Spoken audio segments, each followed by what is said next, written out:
दरम्यान अल्पवयीन आरोपीचे blood samples बदलण्याबाबत Sushma अंधारेंनी Ajit Pawar गटाचे आमदार सुनील टिंगरे यांच्यावर गंभीर आरोप केला। अपघात झाल्यावर काही वेळातच टिंगरेंनी डॉक्टर अजय तावरेंना फोन केला होता आणि हे जर खरं असेल तर ही बाब गंभीर असल्याचं अंधारेंनी म्हटलंय।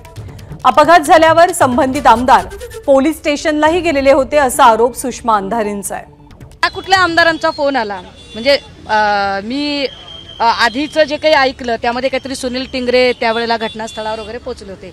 आता तो फोन काही सुनील टिंगरेंचा होता का की अजून कुठल्या वेगळ्या आमदारांचा होता? असेल तर कुठल्या आमदारांचा? मग त्या आमदारांना पुण्यातल्या तरुणाईशी काही घेणं देणं नाही का? पुण्यातल्या भविष्याशी काही देणं घेणं नाही का?